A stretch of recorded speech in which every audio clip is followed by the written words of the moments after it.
طلع البدر علينا من ثنيات الوداع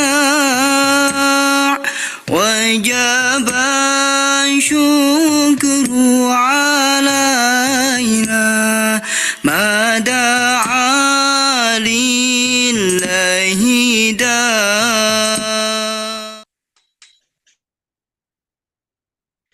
Bismillahirrahmanirrahim. Assalamualaikum warahmatullahi wabarakatuh.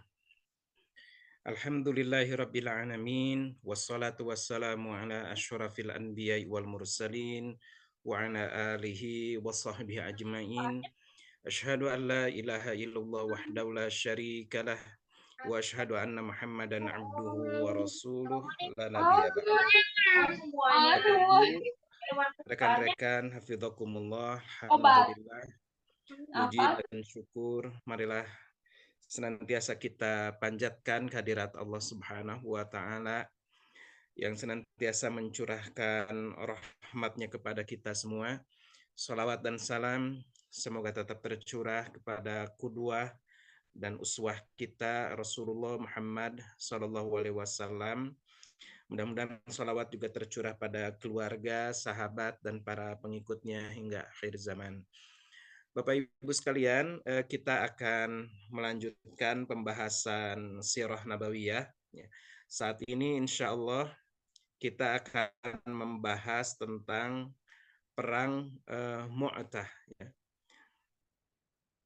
Kalau waktunya cukup, insya Allah kita lanjutkan ke pembahasan tentang Fatu Makkah. Sudah nampak ya di layar?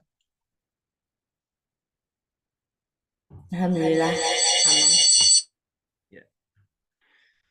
Bapak Ibu sekalian, perang Mu'tah ini nama sebuah wilayah ya, di sekarang ini ada di wilayah Yordania ya.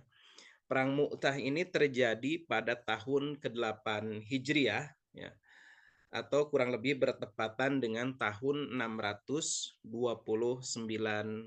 Masehi ya.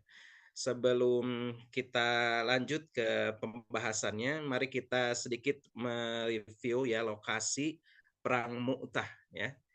Kita lihat lokasi perang Mu'tah. Ini ada video yang saya ambil dari channelnya Raistabdi ya kalau tidak salah namanya.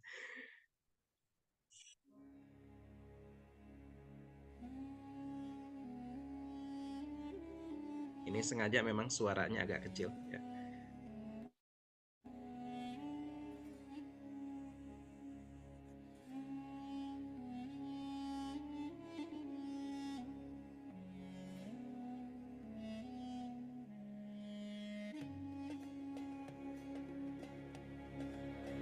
Cukup jauh ya, jaraknya dari Madinah sekitar ribuan kilometer ya dari Madinah, 1000 lebih. Nah ini medan perang Mu'tah.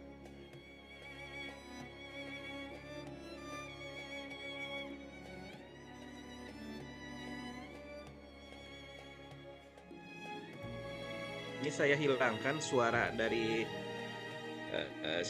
siapa itu? Syekh Hasan ya. Karena ini angin ya, ada suara angin yang cukup besar yang cukup mengganggu, jadi saya hilangkan suaranya. Jumadil Awal tahun 8 Hijriah.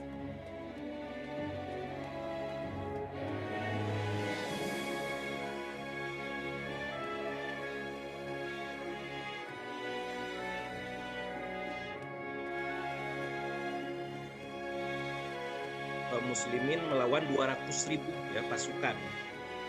Jumlah 3.000 melawan 200.000 pasukan.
itu ya sekilas Bapak Ibu sekalian tentang lokasi ya.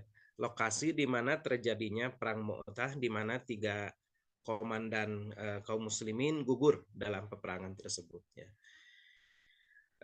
Bapak Ibu sekalian, latar belakang dari perang Mu'tah ini adalah ketika sahabat Rasulullah Shallallahu Alaihi Wasallam, yakni Harith bin Umair al-Uzdi, diutus oleh Rasulullah SAW untuk menyampaikan surat dakwah, ya, menyampaikan surat dakwah, yakni kepada para pembesar di Basra.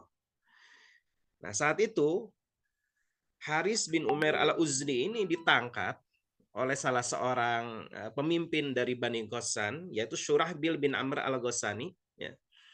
Waktu itu dia menjabat sebagai gubernur di Balqa. Ya.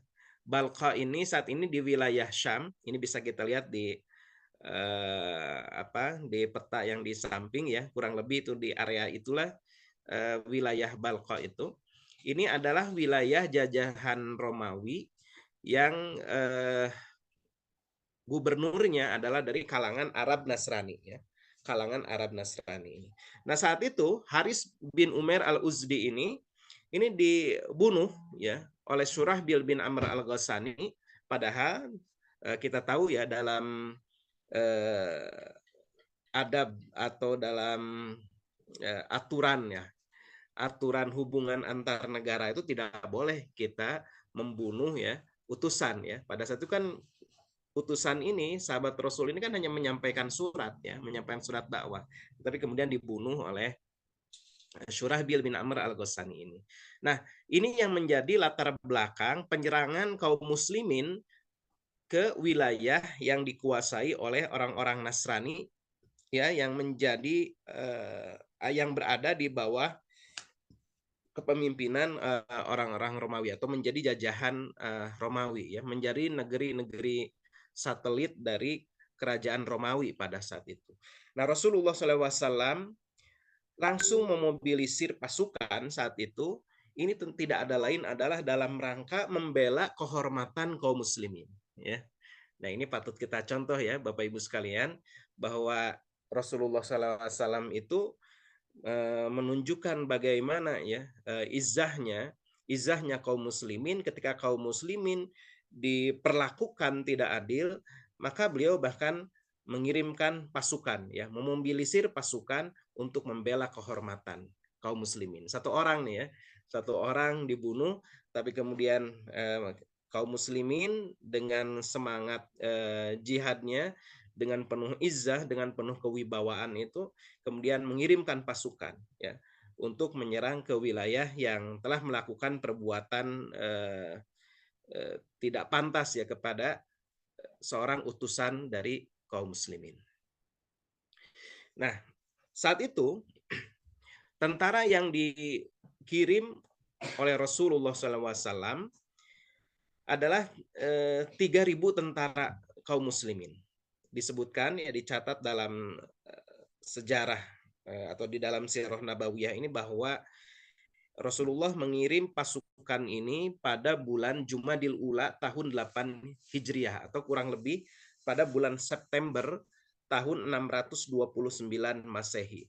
Nah, saat itu yang ditugaskan menjadi panglimanya adalah Zaid bin Harithah ya. Dan Rasulullah SAW saat itu menyampaikan, jika Zaid gugur, maka gantilah oleh Ja'far bin Abi Thalib ya, untuk memimpin bala tentara.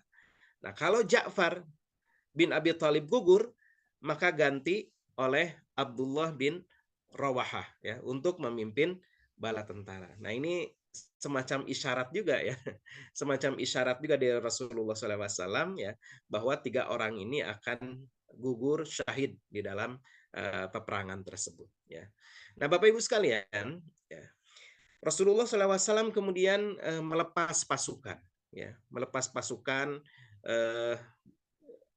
sebanyak 3.000 itu keluar dari wilayah Madinah atau keperbatasan Madinah pada saat itu, dan diiringi oleh kaum muslimin ya, mereka diberikan semangat ya, agar mereka tetap kokoh hatinya, kuat hatinya ya, menghadapi perjuangan di jalan Allah Subhanahu wa taala. Disebutkan di dalam buku sirah itu, di beberapa buku sirah, bagaimana Abdullah bin Rawahah ya ketika di awal kepergiannya ini menangis ya. Menangisnya itu bukan karena takut mati ya. Abdullah bin Rawahah ini menangisnya, Abdullah bin Rawahah itu bukan karena berpisah dengan keluarganya, tapi saat itu Abdullah bin Rawahah ini sudah punya sudah punya firasat ya bahwa dia akan gugur, dan yang dia khawatirkan bukan matinya, bukan perpisahannya dengan keluarga, tapi yang dia khawatirkan adalah justru apa yang terjadi setelah dia mati gitu. Apa yang akan terjadi setelah dia gugur di dalam peperangan ini? Apakah nanti di akhirat dia itu akan mendapatkan keridhaan Allah gitu ya, ataukah dia ini akan mendapatkan kemurkaan Allah Subhanahu wa taala. Nah, ini ya luar biasa ya, ruhiyah, maknawiyah yang dimiliki oleh sahabat Rasulullah ini demikian luar biasa. Ini padahal sedang pergi jihad ya. Tapi luar biasa sensitivitas jiwanya ya, rasa takwa, rasa takut kepada Allah ini demikian luar biasa. Sampai-sampai yang dikhawatirkan adalah saya sudah punya firasat nih bahwa saya akan gugur dalam peperangan ini, dan setelah saya wafat apa yang akan terjadi ya? Apakah Allah akan ridho ataukah Allah ini akan murka kepada saya? Nah, ini ya luar biasa ya. Kita bisa dari sini saja gitu kita bisa menyimpulkan bagaimana hasil tempaan, hasil tarbiyah Rasulullah Shallallahu Alaihi Wasallam demikian luar biasa ya, ruhiyah maknawiyahnya itu. Nah, Bapak Ibu sekalian, sebelum peperangan seperti biasa Rasulullah SAW memberikan wasiat, ya, yakni ketika sampai di Saniyatul Wada. Saniyatul Wada itu adalah jalan keluar ya di pinggiran kota Madinah gitu. Ada 2 jalan cabang gitu untuk masyarakat Madinah itu kalau mau keluar dari Madinah melewati pasti Saniyatul Wada itu ya. Rasulullah SAW saat itu berwasiat. Apa yang diwasiatkan oleh Rasulullah? Yang pertama, agar mereka selalu bertakwa kepada Allah, selalu berbuat baik, dan betul-betul meniatkan bahwa mereka ini berperang, pergi ke medan perang ini di jalan Allah. Lillah, karena Allah Subhanahu wa taala gitu. Bukan ada niatan-niatan lain, bukan ingin disebut sebagai pahlawan, bukan ingin mendapatkan ghanimah ya, bukan ingin disebut atau diberi gelar oleh orang lain sebagai orang yang mati syahid, sebagai asyahid, bukan gitu ya, tapi betul-betul mereka berjuang itu harus di jalan Allah Subhanahu wa taala. Jangan berkhianat, jangan bertindak berlebih-lebihan di dalam peperangan itu. Misalnya mohon maaf ya, misalnya memutilasi gitu, memotong hidung, memotong hal-hal yang tidak perlu ya gitu. Nah, ini di dalam adab peperangan luar biasa di dalam Islam itu ya. Tidak boleh bertindak berlebih-lebihan seperti itu. Tidak membunuh warga sipil dan tidak melakukan perusakan ya, maksudnya rumah-rumah dibakar gitu ya. Ini tidak boleh. Di dalam adab peperangan dalam Islam ini dilarang ya. Merusak rumah-rumah warga sipil, misalnya membakar, kemudian tidak boleh juga membunuh tokoh-tokoh agama ya, tidak boleh membunuh wanita, tidak boleh membunuh anak-anak gitu, seperti itu. Nah, kemudian juga Rasulullah berwasiat bahwa sebelum peperangan mereka harus menyeru mereka terlebih dahulu untuk masuk ke dalam Islam, menjelaskan kepada mereka tentang Islam, atau mereka membayar jizyah begitu. Dan kemudian ada lagi satu ya yang diwasiatkan oleh Rasulullah, ketika kamu datang ke wilayah jajahan Romawi itu, kata Rasulullah, berantaslah al-mabhas ya. Al-mabhas ini pelacur ya. Jadi pelacur maksudnya bukan pelacur itu dibunuh, tetapi pelacur itu dilarang mereka untuk beroperasi begitu ya. Nah, ini yang dicatat di dalam buku-buku sirah, wasiat yang disampaikan oleh Rasulullah Shallallahu Alaihi Wasallam kepada para sahabat, ya, yang pergi perang dalam perang Mu'tah tersebut. Ya. Nah, mereka singgah di sebuah wilayah namanya wilayah Ma'an, ya. Wilayah singgah di wilayah Ma'an ini, dan disinilah mereka mendengar kabar, Bapak Ibu sekalian, mereka mendengar kabar bahwa Heraklius telah singgah di wilayah Ma'ab namanya, sebuah kota di wilayah Balqa, ya, dengan membawa 100.000 pasukan Romawi. Bayangkan ya, 3.000 kaum muslimin pada saat itu, sementara orang Romawi sudah membawa pasukan 100.000 ditambah lagi 100.000 dari orang-orang Arab Nasrani, yakni dari Bani Lahem, Bani Juzam, Qain, Bahro, dan Bani Bali. Ya, 100.000 tambah 100.000, jadi 200.000. 200.000 lawan 3.000. Ya kan, ini mission impossible kan begitu kalau film ya. Ini sebuah misi yang impossible gitu. Tetapi ini yang terjadi, ya. 3.000 pasukan kaum muslimin melawan 200.000. Maka pada saat itu pasukan kaum muslimin tertahan sejenak di Ma'an untuk menentukan langkah. Ini gimana nih, kita mau maju aja gitu melawan 200.000 pasukan, jumlah yang sangat tidak seimbang gitu, ataukah gimana? Di antara mereka ada yang menyarankan, udah kita kirim aja surat kepada Rasulullah, minta arahan kepada Rasulullah gitu, atau minta kalau perlu ditambah pasukan. Ya kita gimana, 3.000 lawan 200.000 begitu ya. Nah, itu menjadi diskusi di kalangan pasukan kaum muslimin pada saat itu. Bapak Ibu sekalian, kita coba renungkan ya, kalau kita menghadapi situasi ini. Kita cuman berjumlah 3.000, di hadapan kita ada 200.000 pasukan. Saya yakin keimanan kita ya, keimanan kita yang seperti ini saat ini, udah langsung kita balik kanan kan gitu ya. Langsung balik kanan kita. Udah kita balik aja ke Madinah ya. Tidak mungkin, kenapa? Perhitungannya perhitungan akal kita, akal sehat kita gitu ya. Nggak mungkin 200.000 bisa dikalahkan oleh 3.000 kan begitu ya. Tapi yang terjadi saat itu justru Abdullah bin Rawahah memecah kebuntuan ya pembicaraan waktu itu. Kata Abdullah bin Rawahah, wahai kaum, ya, demi Allah, sesungguhnya apa yang tidak kalian sukai ini adalah merupakan tujuan keberangkatan kalian. Bukankah kalian ini pergi dari Madinah ini menginginkan mati syahid? Kita memerangi musuh, kata Abdullah bin Rawaha, kita memerangi musuh bukanlah dengan mengandalkan jumlah kita, kekuatan kita, maupun banyaknya bala tentara kita. Tapi kita memerangi mereka, kata Abdullah bin Rawaha, hanyalah dengan mengandalkan agama ini, yang dengannya Allah memuliakan kita. Maka dari itu, kata dia, mari kita maju terus. Kita pasti akan memperoleh satu dari dua kebaikan, yakni kita memperoleh kemenangan atau kita mati syahid. Nah, ini luar biasa ya. Ini luar biasa gitu. Seorang yang menunjukkan keimanan, keteguhan itu sudah sangat luar biasa tertanam di dalam dirinya. Ini sekali lagi, ini hasil tempaan tarbiyah, hasil pembinaan Rasulullah Shallallahu Alaihi Wasallam sampai seperti ini gitu ya. Sudah tidak merasa takut lagi. Ya mereka masa harus nunggu dulu ada tambahan pasukan, sementara ini mereka sudah berdekatan gitu kan. Ya kecuali kalau mau mundur gitu, balik lagi gitu ke Madinah kan gitu.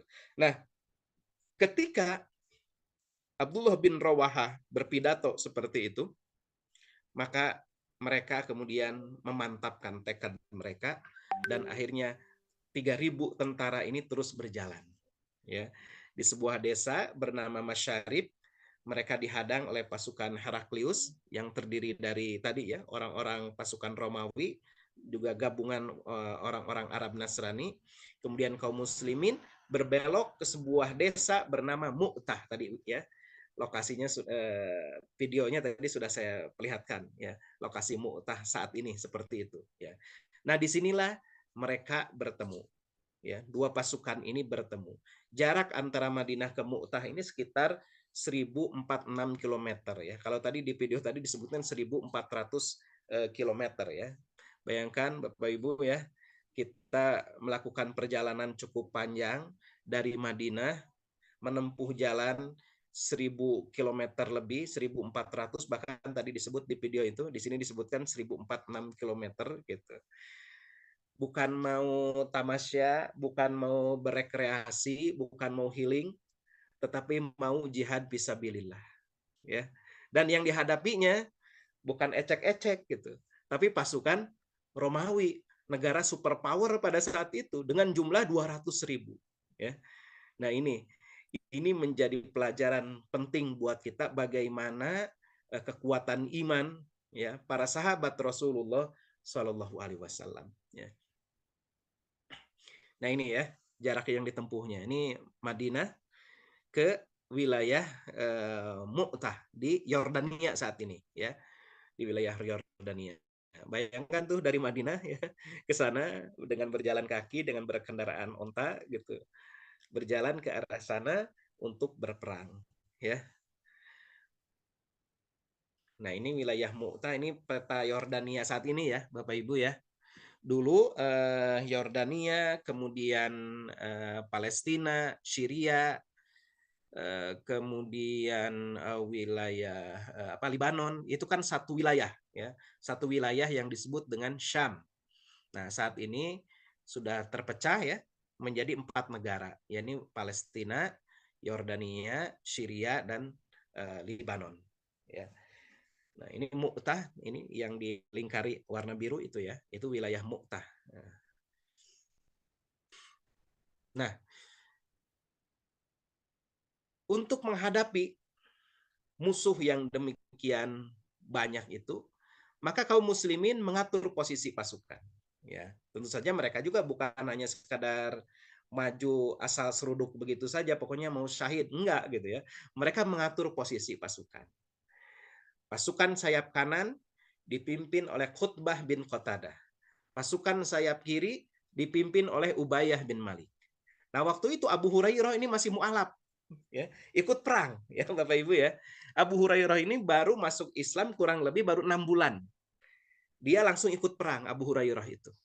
Nah, dia bercerita, kata Abu Hurairah, aku turut serta dalam perang Mu'tah.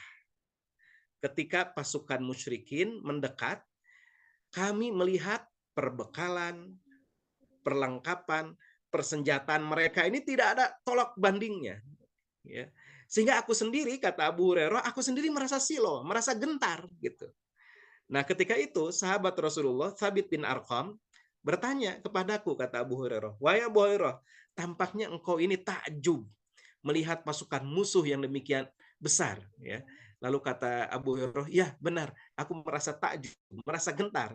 Kemudian kata Thabit, itu karena kamu tidak turut serta dalam perang Badar bersama kami. Ketika itu, kata Thabit bin Arqam, ketika itu di perang Badar, kami menang itu bukan karena besarnya jumlah pasukan. Jadi para sahabat Rasulullah ini menyadari betul bahwa kemenangan itu adalah wa man nasru illa min indillah gitu. Bahwa kemenangan itu datang dari Allah. Tugas kita ini hanya mempersiapkan melakukan apa yang terbaik gitu ya. Kemudian setelah itu hasilnya diserahkan kepada Allah. Inilah yang membuat mereka ini bertekad baja. Inilah yang menyebabkan as-saja'ah ya, keberanian ini tertanam di dalam diri mereka. Dan ini karena keyakinan mereka, karena iman mereka. Lagi-lagi nih ya, kalau kita yang menghadapi situasi seperti itu bisa dipastikan balik kanan itu sudah dipastikan tuh ya. Kalau kita gitu, kita mah jangankan diajak menghadapi 200.000 pasukan musuh gitu ya. Mungkin di hadapan kita hanya 10 orang, 15 orang saja kita sudah langsung ngacir kan gitu ya. Nah, ini tidak terjadi kepada sahabat-sahabat Rasulullah. Mereka maju dengan tabah, mereka maju dengan tenang. Ini karena kekuatan ruhiyah, maknawiyah yang kita belum pernah lagi menemukan ya. Di zaman ini nyaris tidak bisa menemukan lagi orang-orang yang memiliki kekuatan ruhiyah dan ma'nawiyah yang luar biasa seperti itu. Ya. Nah, Bapak Ibu sekalian, dalam peperangan ini 3 komandan kaum muslimin gugur syahid. Zaid bin Harithah ya, gugur. Ini komandan yang pertama yang ditunjuk oleh Rasulullah. Zaid bin Harithah gugur. Gugurnya adalah karena tikaman tombak ya, tikaman tombak yang menghujam tubuhnya. Setelah itu seperti tadi diwasiatkan oleh Rasulullah, kalau Zaid gugur ganti oleh Ja'far ya, komandannya Ja'far bin Abu Thalib. Ja'far bin Abu Thalib ini baru pulang ya, baru pulang dari Habasyah, dari Ethiopia ya. Kan mereka ini hijrah ya, hijrahnya ke Habasyah. Nah, ini baru pulang, setelah baru pulang kemudian jadi ketika kaum muslimin baru saja memenangkan, bisa menundukkan orang-orang Yahudi di Khaybar ya. Nah, ini rombongan dari Habasyah, dari Ethiopia itu berdatangan ke Madinah ya. Di antaranya adalah Ja'far bin Abu Thalib pada tahun 8 Hijrah itu ya. Dan perang Mu'tah pun ini kan terjadi pada tahun 8 Hijriah ya.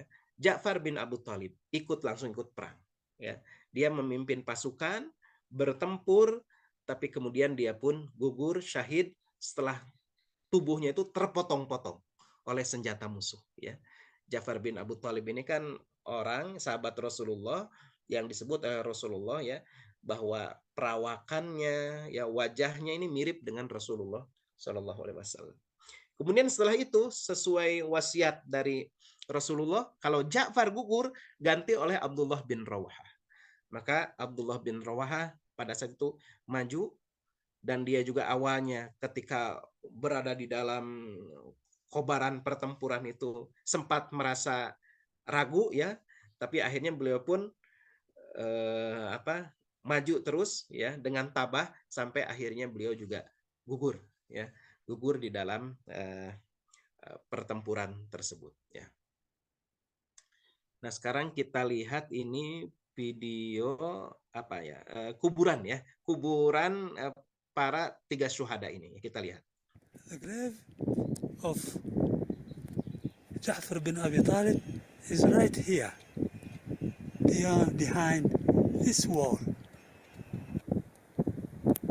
A Jordanian sheikh who lives in Al-Madinah Al-Munawwarah told me that the grave of Ja'far was leveled to the ground and cemented and was not transferred to the new big masjid. The transfer of the bodies of Ja'far bin Abi Talib, Ja'far Tayyar, would not go unnoticed in the Muslim world. So he is still here. I talked to someone inside the masjid today, and he told me that there is the house of the Imam of the masjid now.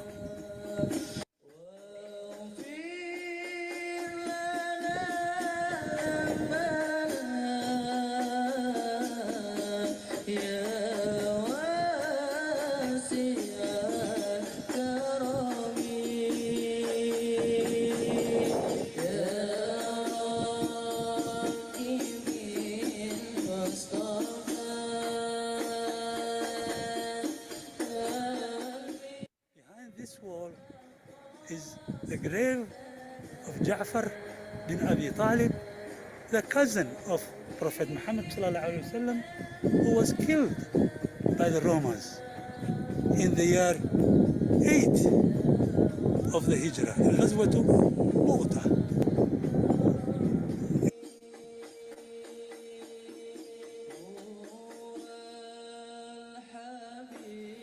This is the section of the ladies of the masjid, and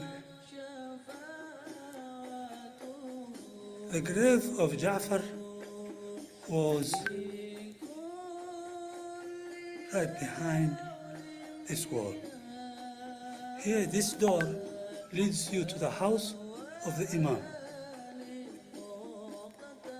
and this is also a new door, and the grave of Ja'far is behind this wall.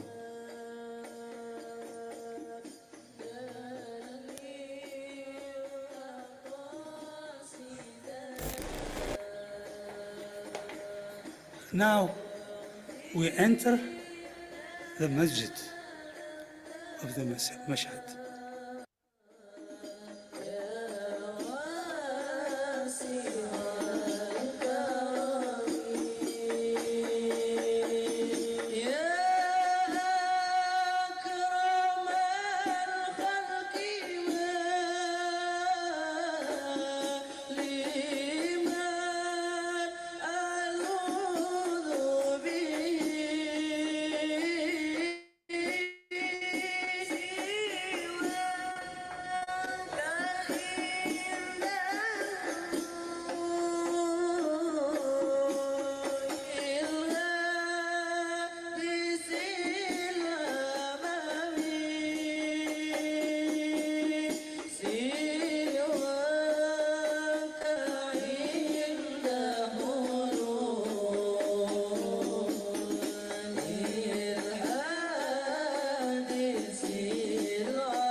And across the street were two houses.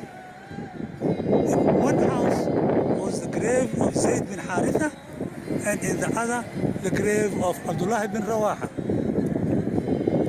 Now, it is surrounded by a big wall, and it is military zone, and no one can access these two houses where these two men, companions of Prophet Muhammad ﷺ, that were killed in Ghazwat Mu'tah, are buried.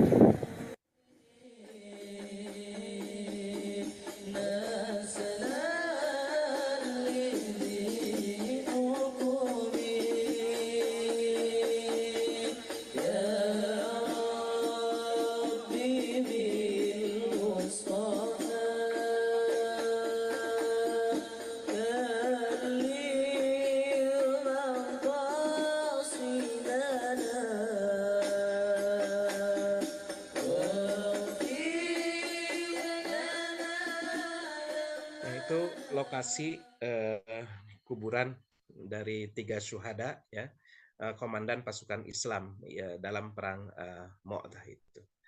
Nah, ketika Abdullah bin Rawahah gugur, maka pada saat itu panji Rasulullah SAW, panji peperangan Rasulullah, diambil oleh Thabit bin Arqam. Kemudian dia berseru, wahai kaum, pilihlah seorang panglima di antara kalian. Ya. Waktu itu orang-orang mengatakan kamu saja, ya. Kemudian kata Thabit, jangan aku. Kemudian akhirnya mereka sepakat memilih Khalid bin Walid. Ya. Khalid bin Walid ini juga dia baru masuk Islam, ya.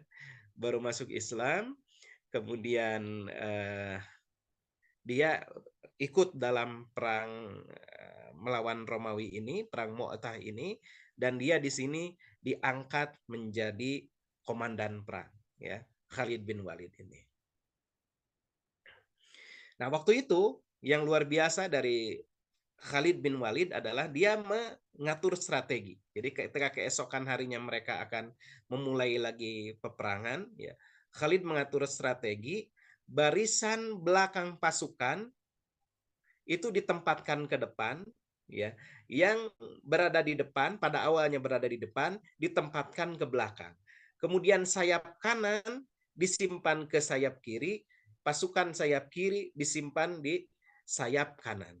Strategi ini adalah dalam rangka untuk memberikan kesan bahwa ini pasukan yang baru, ya, pasukan yang baru, sehingga orang-orang Romawi itu ketika mereka ini sudah sebetulnya juga sudah tertekan perasaannya. Karena apa? Karena mereka tidak bisa mengalahkan 3.000 pasukan gitu. Padahal jumlah mereka itu 200.000. Jadi di peperangan di hari sebelumnya, ya di hari-hari sebelumnya, mereka ini kan tentu saja merasa gentar juga gitu. Jumlah pasukan yang hanya 3.000 ternyata tidak bisa mereka kalahkan juga gitu ya, masih bisa bertahan. Nah, dengan strategi seperti ini, orang-orang Romawi ini semakin gentar gitu. Ternyata mereka mengira ternyata kaum muslimin sudah memiliki pasukan yang baru begitu ya. Nah, ini strategi dari Khalid bin Walid ya. Nah, ini yang menyebabkan orang-orang Romawi ini, pasukan Romawi ini akhirnya mereka nanti mundur dan hanya bertahan saja gitu ya, hanya bertahan saja. Nah, hadirin hafizakumullah, jadi pada saat itu jumlah yang demikian besar 200.000, mereka ini kemudian sudah jatuh mentalnya gitu. Orang-orang Romawi ini jatuh mentalnya. Mereka memang kuat, persenjataan kuat, jumlah lebih banyak gitu. Tapi mereka secara mental sudah kalah ya, secara mental sudah kalah. Buktinya mereka hanya kemudian memilih bertahan. Gitu. Jadi tidak menyerang. Mereka ini memilih untuk bertahan ya, dan nanti kita lihat bagaimana tindakan dari Khalid bin Walid ya ketika seperti ini. Nah, ini ada sebuah riwayat ya dari Ahmad bin Marwan Al-Maliki dari Ibnu As-Sakir bahwa seorang pejabat Romawi pernah mengemukakan ya keunggulan kaum muslimin kepada Heraklius gitu. Jadi meskipun mereka ini kalah jumlah oleh pasukan Romawi, tapi kenapa mereka ini bisa bertahan? Lalu jawaban dari pejabat Romawi ini adalah mereka itu kuat ya, mereka itu bisa mengalahkan orang Romawi, menjatuhkan mental orang Romawi karena mereka itu kaum muslimin itu, mereka ini selalu melaksanakan qiyamul lail. Di malam hari mereka melaksanakan qiyamul lail. Di siang hari mereka berpuasa ya. Maksudnya mereka ini adalah orang-orang yang memang sebelumnya itu sudah memiliki kekuatan mental, ruhiyah, ma'nawiyah. Selalu melaksanakan qiyamul lail, selalu melaksanakan saum di siang hari, selalu menepati janji, kemudian melakukan amar ma'ruf nahi mungkar, dan mereka berbuat adil, berbuat baik di antara sesama mereka. Sedangkan kita ini, kata pejabat Romawi itu, kita ini adalah orang-orang yang terbiasa minum minuman keras. Kita melakukan kemaksiatan-kemaksiatan, berzina gitu. Kemudian menaiki kendaraan yang haram ya, hasil ngejamret istilahnya gitu ya. Menaiki kendaraan yang haram, kita ini adalah orang-orang yang selalu ingkar janji, suka merampok, menzalimi orang, dan kita ini memerintahkan kepada hal-hal yang haram, melarang dari perbuatan yang diridhoi oleh Allah, oleh Tuhan. Dan kita ini selalu membuat kerusakan di muka bumi. Ya bagaimana mungkin kita bisa menghadapi orang-orang yang memiliki ruhiyah dan ma'nawiyah yang demikian kuat gitu ya. Nah, jadi Bapak Ibu sekalian, hadirin sekalian, sekali lagi ini menjadi penekanan buat kita bahwa kekalahan umat Islam saat ini hakikatnya adalah ada pada kekalahan mental, kekalahan ruhiyah, ma'nawiyah. Gitu. Ini yang menjadi pelajaran buat kita.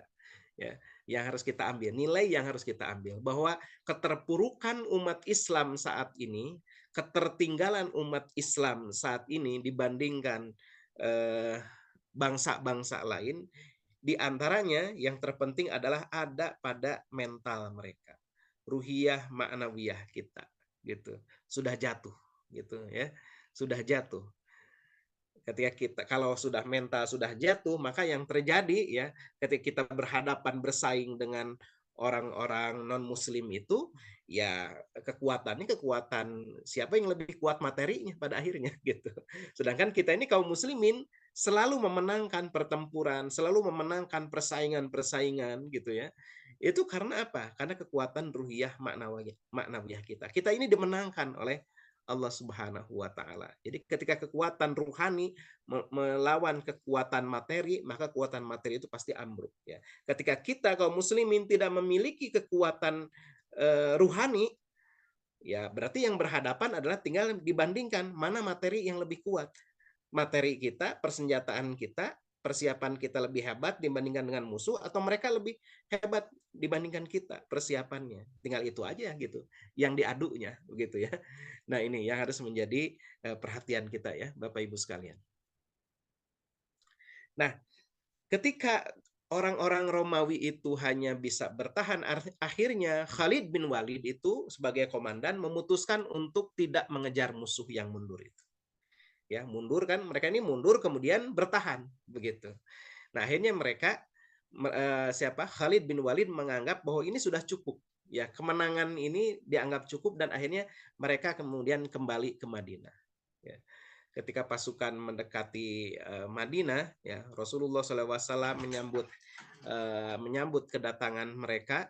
Nah, sementara itu orang-orang menganggap bahwa Khalid bin Walid ini lari dari medan perang, begitu. Ya. Mereka ini mundur dari medan perang sampai orang-orang dan termasuk anak-anak. Nah, ini kenapa dicatat ya, termasuk anak-anak. Ini artinya apa? Saat itu ruhul jihad itu sudah tertanam bahkan ke kalangan anak-anak. Begitu ya. Ini kenapa dicatat nih di sini, saya sengaja catat di sini ya, apa yang saya baca di buku tarikh itu. Jadi orang-orang waktu itu termasuk anak-anak meneriaki pasukan, "Hei, orang-orang yang melarikan diri dari medan perang, kalian ini telah kabur dari jalan Allah, memalukan kalian ini," gitu. Ini sampai anak-anak ikut-ikut seperti itu. Ini artinya ya, ini harus jadi perhatian kita juga bagaimana ruhul jihad, ya, semangat jihad itu juga sudah tertanam bukan hanya di kalangan pasukan, tetapi juga tertanam di kalangan penduduk, ya, di kalangan anak-anak gitu. Jadi artinya anak-anak ini juga sudah tertarbiyah, sudah ditarbiyah, sudah terbina dengan baik gitu. Semangat jihadnya itu. Bandingkan dengan anak-anak kita saat ini gitu. Ya. Di masa Rasulullah, anak-anak pun sudah memiliki ruhul jihad, semangat perjuangan. Anak-anak kita di zaman sekarang ya bisa kita nilai sendiri gitu ya. Umur 6 tahun, 7 tahun, 10 tahun masih main layang-layang kan gitu ya, masih main japati dan lain sebagainya gitu ya. Seperti itu gitu. Nah, bandingkan dengan di zaman Rasulullah. Nah, saat itu ketika mendengar mereka ini meneriaki ya, pasukan, Rasulullah kemudian menyanggah mereka. Kata Rasulullah, mereka ini sama sekali bukan orang yang sedang melarikan diri dari medan perang. Mereka ini insya Allah, kata Rasulullah, mereka ini adalah orang-orang yang pulang dan kemudian mereka ini akan kembali bertempur. Begitu ya. Dan nanti di periode berikutnya, di masa berikutnya, ini terbukti bagaimana Khalid bin Walid, ya, pasukan kaum muslimin yang dipimpin oleh Khalid bin Walid ini bisa kemudian mengalahkan Romawi, bisa mengalahkan Persia hingga kerajaan Romawi dan kerajaan Persia itu runtuh ya pada masa dimulai dari sejak masa Khulafaur Rasyidin ya, dari masa Abu Bakar, kemudian Umar ya. Terutama pada masa Umar nih luar biasa futuhat dilakukan, termasuk juga pada masa Utsman bin Affan begitu ya. Nah, Bapak Ibu sekalian,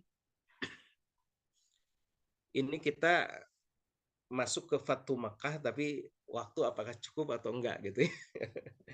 Masuk ke Fatu Makkah gitu ya. Baik, kita lanjutkan saja ya, kita waktu setengah jam mudah-mudahan cukup ini ya.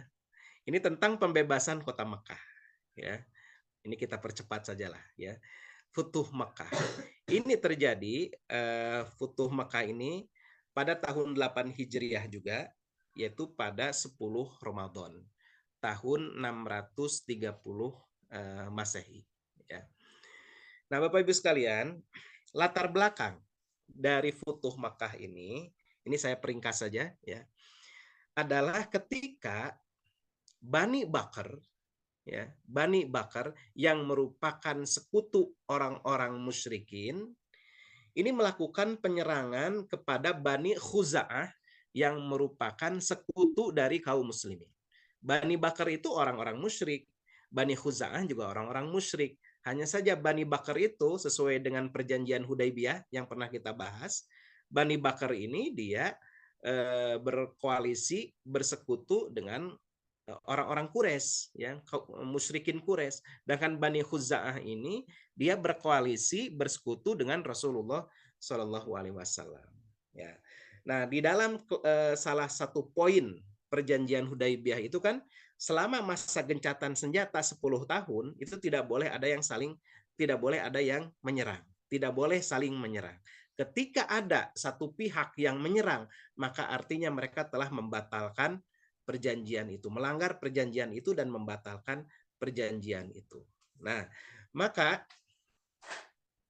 Bani Khuza'ah kemudian mengadu kepada Rasulullah SAW karena ternyata Bani Bakar ini melakukan penyerangan kepada Bani Khuza'ah itu karena disokong persenjataan oleh orang-orang Quraisy, ya, dan beberapa orang juga dari kalangan Quraisy, begitu, ya.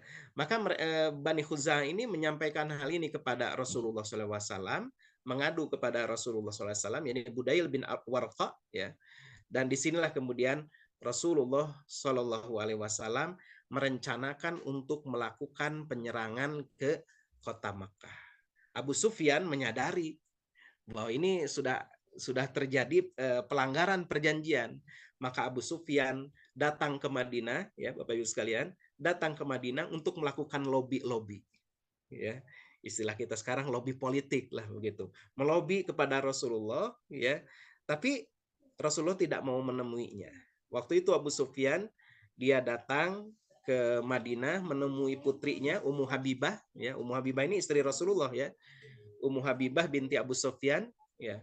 Kemudian bahkan Ummu Habibah pun menunjukkan sikap yang tegas, ya, kepada Abu Sufyan, kepada ayahnya itu. Ketika ayahnya mau duduk di atas di atas karpet lah begitu, ya, kasur atau yang sering digunakan tempat duduk Rasulullah, Ummu Habibah langsung membawa, ya, sebelum ayahnya itu duduk, dibawa tuh karpet itu atau bantal itu tempat duduk Rasulullah itu dan tidak diperkenankan Abu Sufyan duduk di atasnya, gitu. Kata Abu Sufyan, "Hei putriku, aku tidak tahu apakah engkau tidak menyukaiku duduk di atas kasur ini dan engkau lebih menyukai dia duduk di atasnya," gitu, ya. Kemudian Ummu Habibah menjawab, "Kasur ini milik Rasulullah. Sedangkan engkau ini adalah seorang yang musyrik, menyekutukan Allah, ya. Dan kamu ini najis." Maksudnya najis di sini najis kemusyrikannya, ya, gitu, ya. "Jadi aku tidak suka engkau duduk di atas kasur itu," kata Kata Ummu Habibah, ya. Abu Sufyan waktu itu dia geleng-geleng kepala, kata dia, "Demi Allah, engkau ini menjadi jahat sudah berpisah denganku," kata Abu Sufyan, ya. Pada saat itu Abu Sufyan datang kepada Abu Bakar, ya. Dia datang ke tempat Rasulullah, tapi Rasulullah tidak mau bicara. Kemudian datang kepada Abu Bakar juga nggak mau diajak bicara. Datang kepada Umar, kepada Ali juga tidak digubris dia. Diplomasinya gagal, ya. Nah, saat itu kaum muslimin sudah bersiap, ya. Bersiap, jadi setelah Abu Sufyan itu pulang, sudah bersiap untuk memberangkatkan pasukan untuk menyerang Makkah, ya, untuk menyerang Makkah. Nah, waktu itu mereka merahasiakan, ya. Waktu itu yang tahu itu hanya beberapa orang sahabat saja. Rasulullah dan beberapa orang sahabat saja. Jadi kata Rasulullah, "Ini rahasiakan, pokoknya kita siapkan pasukan, tapi jangan beritahu yang lain bahwa ini kita mau pergi kemana," gitu, ya. Nah, bahkan beliau saat itu berdoa, "Ya Allah, rahasiakan informasi ini dari orang-orang Quraisy agar kami bisa menyerang mereka dengan tiba-tiba di negeri mereka sendiri," kata Rasulullah. Ini, ya, doa Rasulullah. Dan ternyata betul, ya. Ini bocor juga di antara sahabat yang sedikit yang tahu itu, ternyata, ya, ada yang bukan karena bermaksud membocorkan sebetulnya, yakni Hatib bin Abi Balta'ah. Hatib bin Abi Balta'ah, ya. Dia mengirim surat kepada orang-orang Quraisy, kepada kerabatnya yang ada di Makkah, ya. Yang isinya itu adalah menjelaskan bahwa hati-hati, ya, ini kepada kerabatnya nih, ya, suratnya. Cuman kan kalau sudah sampai ke kerabatnya, ya ini bisa bocor nanti di sana kan, gitu. Nah, ini yang tidak terpikirkan oleh Hatib bin Abi Balta'ah karena saking cintanya kepada kerabatnya yang ada di Makkah pada saat itu, ya. Jadi memberitakan bahwa akan terjadi penyerangan. Dititipkan tuh surat itu kepada seorang pembawa beritanya, ya, kurir, ya, namanya Muzainah, di riwayat lain disebut namanya Sarah, gitu, ya. Kemudian Hatib bin Abi Balta'ah ngasih ongkos, ngasih hadiah ke wanita tersebut, dia pergi ya untuk menyampaikan surat itu. Nah, ternyata Rasulullah SAW diberitahu, ya, melalui malaikat Jibril, diberitahu tentang situasi ini. Maka kemudian Rasulullah memerintahkan Ali bin Abi Thalib, kemudian Zubair bin Al-Awwam untuk mengejar wanita ini yang membawa surat Hatib bin Abi Balta'ah. Ya. Nah, di sebuah wilayah, di sebuah lembah namanya Khakh, ya. Ini kemudian wanita ini dicegat oleh Ali bin Abi Thalib dan juga oleh Zubair. Bahkan ada satu orang sahabat lagi, ya, bernama Mikdad kalau tidak salah. Dia ini menyergap wanita ini dan meminta kepada wanita ini untuk mengeluarkan surat itu. Si wanita ini nggak ngaku, oh enggak, saya nggak bawa surat, gitu, kata si wanita itu. Tapi kemudian ketika Ali bin Abi Thalib, dia mengancam kepada si wanita ini. Nah, ini boleh, ya, dalam situasi seperti itu ngancam boleh, ya. Ini kan situasi genting. Kata Ali bin Abi Thalib, aku bersumpah, kata Ali bin Abi Thalib, ya, aku bersumpah dengan nama Allah bahwa Rasulullah SAW itu tidak pernah berdusta. Ya, Rasulullah mengatakan kamu ini membawa surat Hatib bin Abi Balta'ah, lalu kamu tidak mengaku, ya. Dan saya bersumpah dengan nama Allah bahwa Rasulullah ini tidak pernah berdusta, dan kami pun tidak akan mendustakannya. Tidak mungkin kami tidak percaya kepada Rasulullah. Serahkan surat itu, ya, untuk kami bawa. Kalau tidak, kata Ali bin Abi Thalib, kami akan menelanjangi kamu di sini. Nah, ini boleh ngancam seperti itu dalam situasi seperti itu, boleh, ya, gitu. Diancam si perempuan itu akan ditelanjangi oleh Ali bin Abi Thalib. Akhirnya si perempuan itu, dia karena melihat keseriusan Ali bin Abi Thalib, dia segera mengeluarkan surat tersebut. Akhirnya surat tersebut dibawa oleh Ali bin Abi Thalib, oleh Az-Zubair bin Awam, ya, diserahkan kepada Rasulullah SAW. Nah, Bapak Ibu sekalian, ini yang menjadi latar belakang. Ini saya lewat saja, ya. Ada sebuah video. Ini yang menjadi latar belakang turunnya Quran surat Al-Mumtahanah. Silakan Bapak Ibu lihat Quran surat Al-Mumtahanah, itu isinya adalah berkaitan dengan peristiwa ini. Ya, Rasulullah SAW memanggil Hatib bin Abi Balta'ah. Kemudian waktu itu ditanya, mengapa engkau melakukan ini, wahai Hatib? Ya, Hatib bin Abi Balta'ah ini veteran perang Badar, ya, bukan sembarangan, gitu. Kemudian kata Hatib bin Abi Balta'ah, ya Rasulullah, demi Allah, aku ini beriman kepada Allah dan Rasulnya. Aku tidak berubah dan tidak berganti agama. Hanya saja aku ini orang yang tidak mempunyai asal-usul di Quraisy ini. Sedangkan anak keluargaku ada di sana, di Mekah, di tempat mereka. Oleh karena itu, aku mengambil muka terhadap mereka, gitu, ya. Memberi kabar ini untuk supaya kerabatnya terlindungi, begitu. Kemudian Umar bin Khattab itu sudah demikian marahnya, dia kemudian berkata kepada Rasulullah, ya Rasulullah, izinkan aku memenggal leher orang ini karena dia munafik, kata Umar bin Khattab. Tapi waktu itu Rasulullah mengatakan, hei Umar, engkau tidak tahu bahwa Allah melihat mujahidin Badar di perang Badar, kemudian berfirman, kerjakan apa saja yang kalian inginkan karena aku telah mengampuni kalian.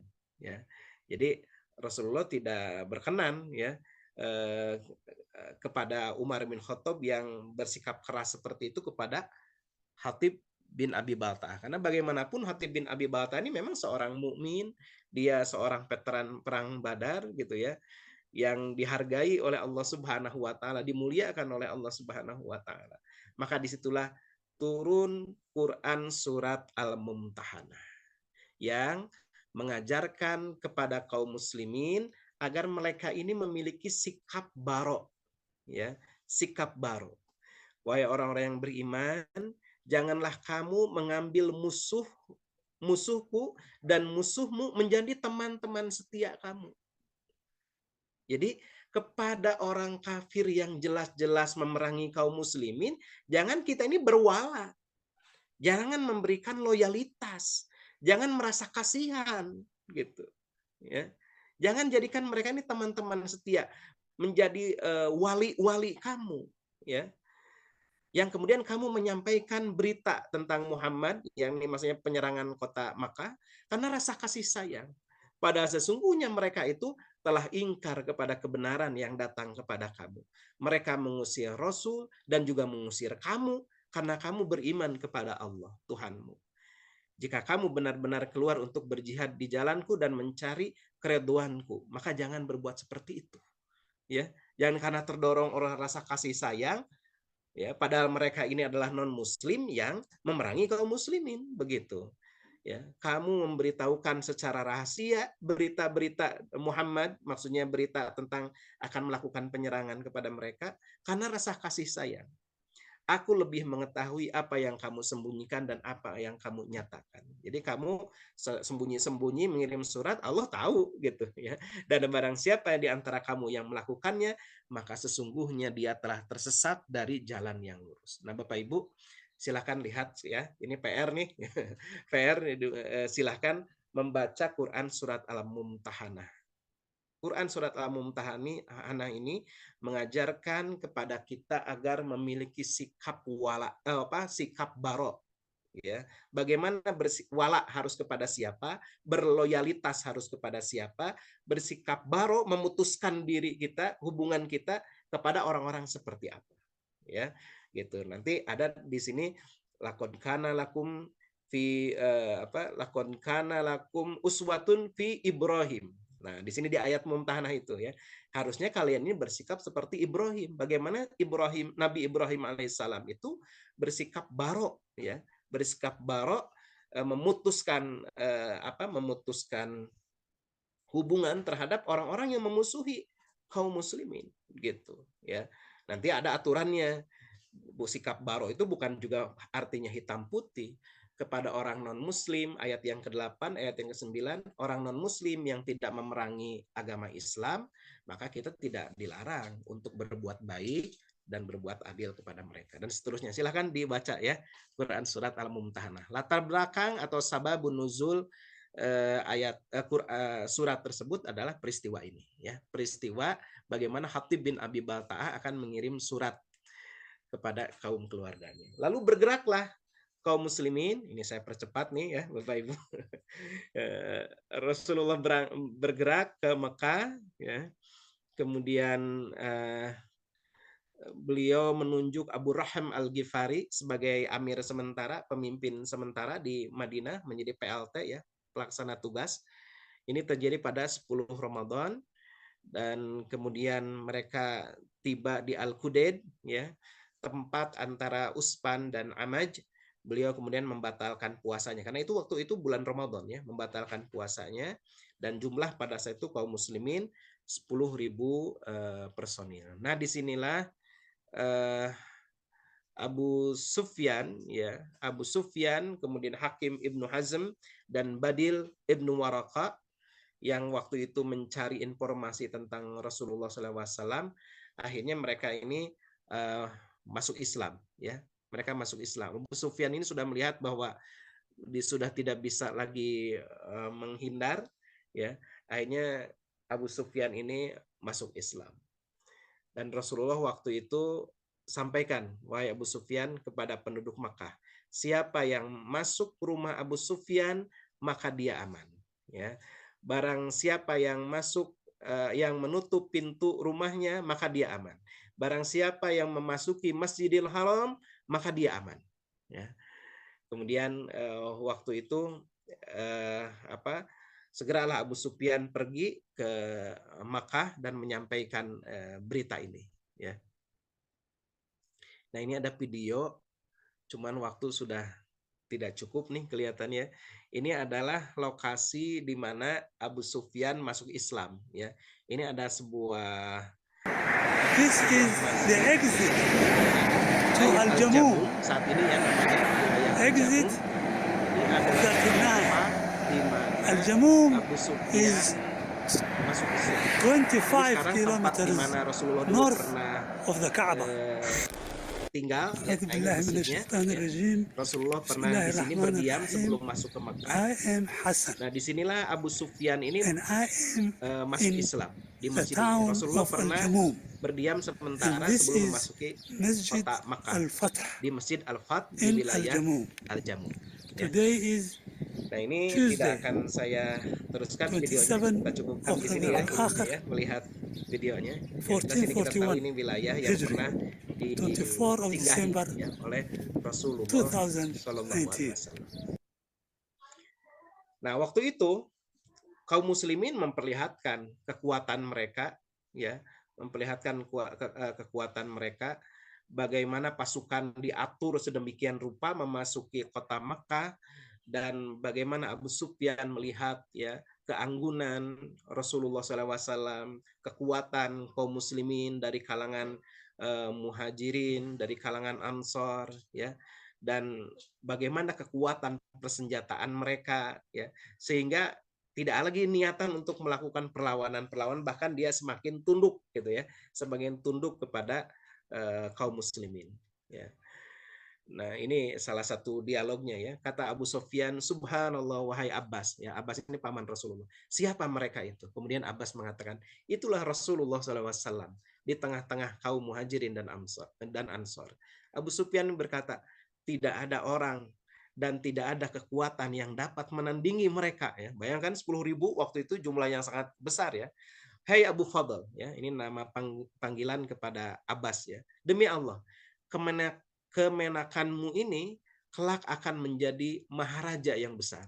Kemudian Abbas bin Abdul Muthalib menjawab, wahai Abu Sufyan, ini bukan kerajaan, ya, ini adalah kenabian. Ya. Kemudian kata Abu Sufyan, kalau begitu alangkah mulianya, ya, alangkah mulianya, kata Abu Sufyan. Ya. Nah, ini video jalan yang pernah dilewati ya, atau rute yang dilewati oleh Rasulullah SAW ketika memasuki Makkah. Nah, ini jalan ini ya. My name is Hassan. Ini video dari videonya Syekh Hasan. I am Nah, ini berada di distrik namanya in a district of Makkah Al-Mukarramah ya. called Nah, ini jalan ini dulu pernah dilewati oleh Rasulullah SAW ketika akan memasuki kota Makkah. In the month of Ramadan of the year 8 of Hijrah, Prophet Muhammad sallallahu alaihi wasallam in the battle where he overtook Makkah, غزوة فتح Makkah, he entered Makkah from this street that you see.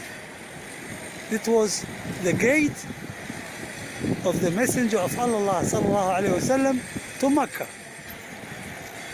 And this street you see is called Ri'u Adakhir.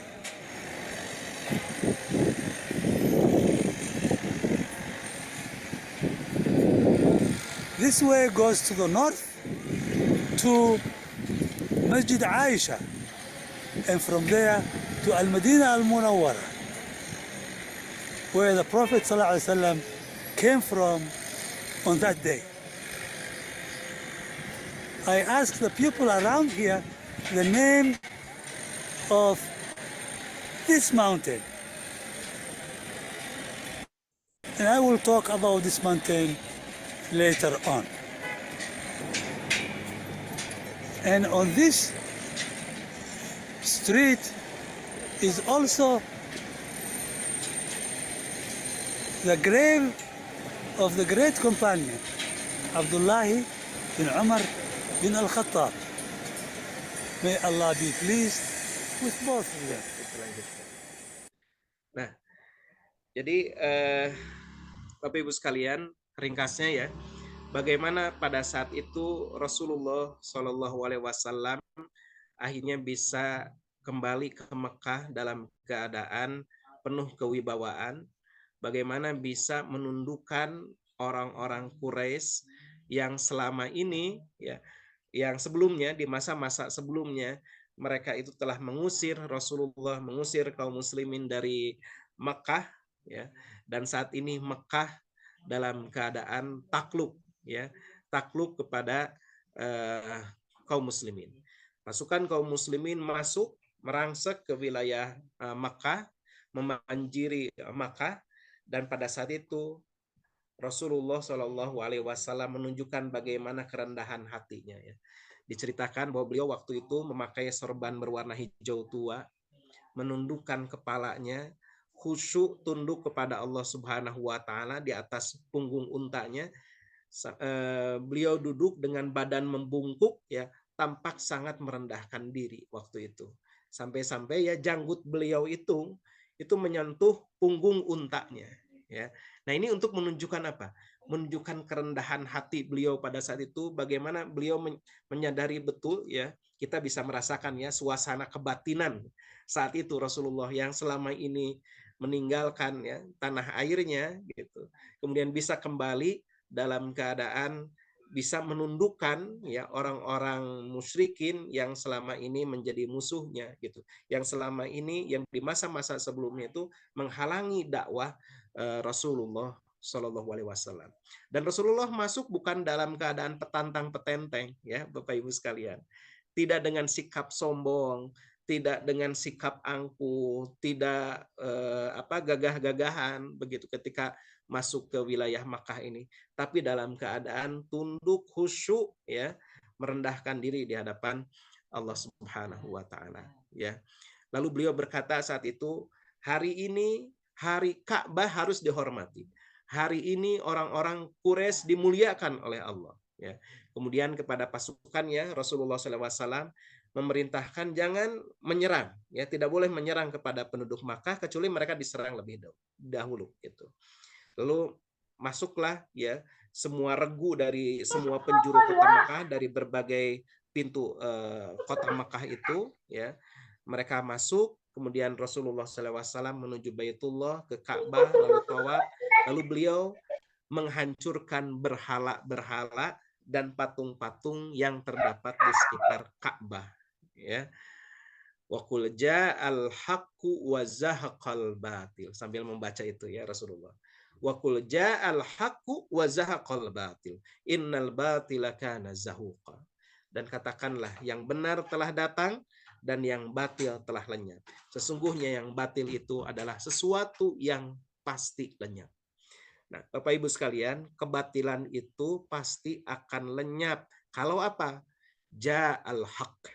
Ketika kebenaran ini eksis, harus tampil begitu ya. Jadi kalau kita kaum muslimin ini merindukan kejayaan Islam, yang harus kita lakukan adalah ja'al haqqu, ya. Kebenaran itu harus tampil.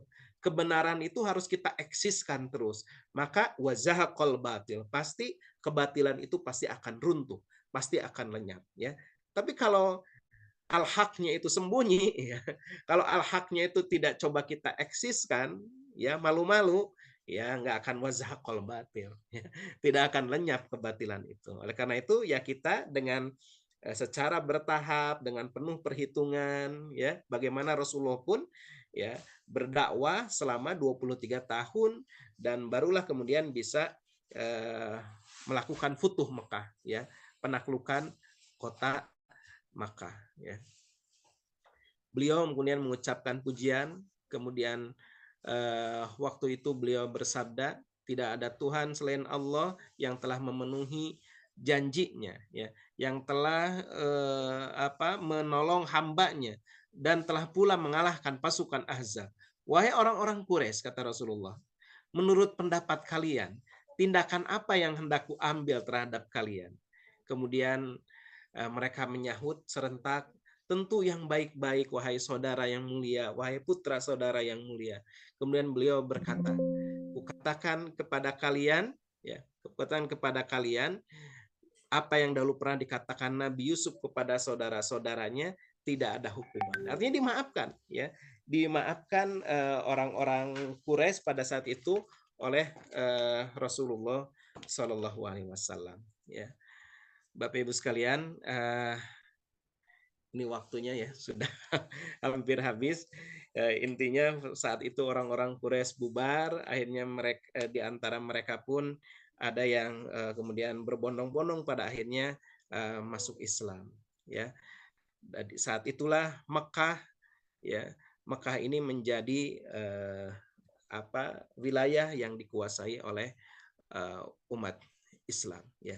Itu saja yang dapat saya sampaikan. Mudah-mudahan kita bisa mengambil pelajaran, ya, dari sirah nabawiyah ini. Aqulu qauli hadza wastaghfirullah li wa lakum.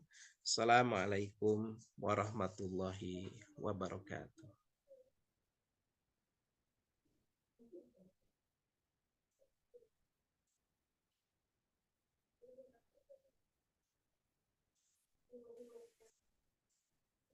طلع البدر علينا من ثنيات